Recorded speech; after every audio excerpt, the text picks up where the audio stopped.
ছোটবেলা থেকেই শুনে এসেছি মা ঠাম্মির কাছে, যদি তুমি মন থেকে কিছু চাও তাহলে স্বয়ং ভগবানকেও দর্শন পাওয়া যায়। তো হেই হ্যালো এভরিওয়ান, সবাই কেমন আছো? আমি তো আজকে খুব ভালো আছি, মানে ছিলাম না, এখন আছি। প্রতিটা বছরই সোজা রাতের পরের দিন বিপত্তারিণী মায়ের পুজো করা হয়, আর এটা আমি জ্ঞানত মায়ের সাথেই করে আসি। তবে বিয়ের পরে জানো তো, শ্বশুর বাড়িতে এই রিচুয়ালটা ছিল না। আসলে এক একটা জায়গায় এক এক রকম নিয়ম কানুন যে। সবাই বলে আমার বাপের বাড়ি হচ্ছে ঘটি, আর আমার শ্বশুর বাড়ি নাকি বাঙাল। আমি ওই ঘটি বাঙালের মাঝখানে পড়ে। তবে আমার শ্বশুর বাড়িতে এই পুজোটা করে না বলে আমাকে কেউ কোনোদিন করতে বাধা দেয়। এবার হয়তো অনেকে ভাববেন যে শ্বশুর বাড়িতে যেহেতু এই পুজোটা নেই তাহলে করার কি দরকার আছে।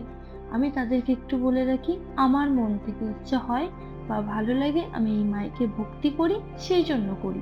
এতে আমার বাড়ির লোকের আর আমার কোনো অসুবিধা নেই। তবে প্রথম বিপত্তারিণীর দিন একটা দুর্ঘটনার জন্য করতে পারিনি। ভেবেছিলাম হয়তো এবছরের পুজোটা হয়তো আমার আর করা হবে, কিন্তু ওই যে কথায় আছে, আপনি মন থেকে যদি কিছু চেয়ে থাকেন তাহলে সেটা অবশ্যই পূরণ হবে। কাল রাতেই শুয়ে শুয়ে ভেবেছিলাম সকালে উঠেই সোজা মন্দিরে যাব, পুরোহিত মশার কাছে শুনে আসবো যে উল্টো রথের পুজোটা ঠিক কবে। তবে মন্দিরে গিয়ে দেখি এক কাণ্ড, পুজোটা ছিল আজকেই। সকালে কিছু না খেয়েই যেহেতু আমি মন্দিরে গেছিলাম, সেই জন্য ঝটপট করে বাড়ি এসে চান করে রেডি হয়ে ফল ফুল মিষ্টি সবকিছু কিনে মায়ের পুজোটা দিয়ে আসলাম। অবশেষে আমার মন খারাপটা দূর হলো।